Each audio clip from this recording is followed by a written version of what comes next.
السلام عليكم، عاملين ايه؟ شايفين بقى المحشي وجماله. الجو ساقعه وشتاء، طبعا عايزين بقى اي حاجه تدفي. عملنا تشكيله محاشي تحفه، ورق عنب وبتنجان وفلفل وكوسه، وكمان عملنا حبه ممبار بجد بخلطه وسر خلطه رهيب. هتعجبكم جدا. انا مامة مودي ودي قناتي. ما تنسوش اللايك والشير لو عجبكم الفيديو، ولو اول مره تشوفني اعمل اشتراك. تعالوا بقى نشوف هنعمل ازاي. طبعا دي بحط انا سمنه بلدي طبعا اكيد، او زبده على حبه زيت، وبنزل بالتكايه الفلفل الالوان على الفلفل الحامي اللي موجود عندك منه يسد. بجد تكايه حلوه قوي. يا دوب بشم ريحه الفلفل، وبعد كده بنزل بالبصل. برضو مش بحمر البصل قوي، بشم ريحتها بس. بعد كده بنزل بمعلقتين صلصه، اديهم تشويحه كده بسيطه. وبعدين بقى بنزل بعصير الطماطم بتاعي. بجد التشكيله دي حلوه قوي. التوابل بتاع المحشي بقى فلفل اسود، كمون، كزبره، بهارات محشي، حبه بابريكا وفلفل اسود وملح، بس بيبقوا تحفه برضو. طبعا بحط سكر عشان حموضه الطماطم، وبسيبها بقى تتسبك بقى براحتها. شايفين بقى منظرها عامل ازاي؟ تحفه. انا كنت مسبكه كميه كبيره فعلا علشان خاطر بحب اشيلها في الفريزر. فطبعا هشيل حبه، وهخلي بس على قد اللي انا هعمله اليوم ده بس. بجد التشكيله دي والتكايه في المحشي دي مش عايزه اقول لكم. خلطه المحشي كانت رهيبه، مش عشان انا اللي عاملاها بشهاده اي حد بيدوقه. بجد تحفه. طبعا بنزل بقى بالرز، اكون غسلاه ومصفياه كويس من الميه، وبعد كده بنزل بالرز. بديله تشويحه تاني بتاع دقيقتين، دقيقتين ونص كده تقريبا على النار، والنار متوسطه. بعدين بطفي واضيف الخضره. بطفي قبل ما اضيف الخضره عشان تفضل الخضره كده ايه، طازه كده. طبعا المحشي يبقى شوربه بط. فطبعا احنا كده جهزنا خلطة المحشي. هنروح بقى نحط البطاية كده على النار، ونيجي بقى نحشي. شايفين؟ بجد التقوير حلو قوي. انا بحب التقوير قوي، يعني بحب الفلفل سوري البتنجان متقور جامد.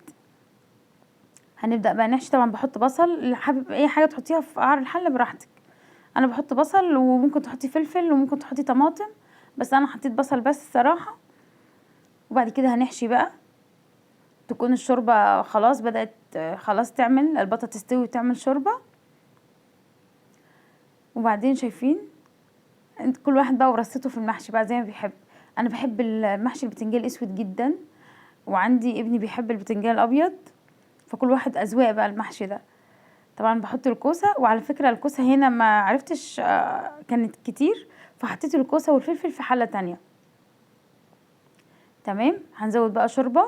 طبعا مش بزود شوربة كتير، بيبقى على اخر صف في تحت اخر صف في البتنجان. طبعا الممبار، انا اسف على المنظر ده، بس انا مش بعرف احشي غير بايدي، ما بعرفش البس جوانتي وانا بحشي. شايفين؟ بفتح بصبعين كده الممبار بطريقه سهله وسريعه جدا جدا جدا.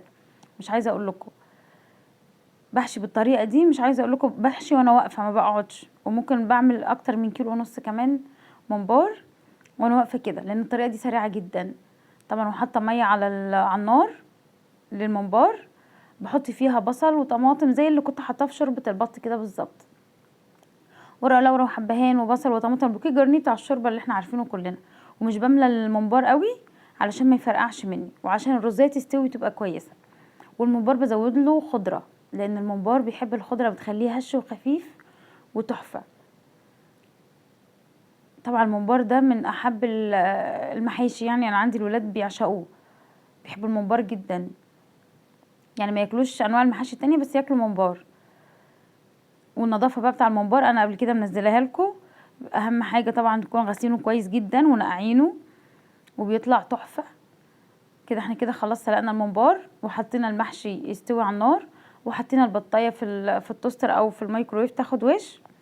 كده احنا بنحمر الممبار. بحط معلقه زبده في الزيت اللي بحمر فيه الممبار عشان تديله لمعه كده. شايفين اللمعه دي؟ هي كده بسبب معلقه الزبده. وبعمل جنبيه طحينه. بجد كان تحفه. شايفين رز مفلفل ومستوي، مش معجن خالص. شايفين منظره عامل ازاي؟ بجد كان تحفه ومنظره يشهي. دلوقتي اساسا احنا اكلنا خلاص. شايفين التحمير عامل ازاي؟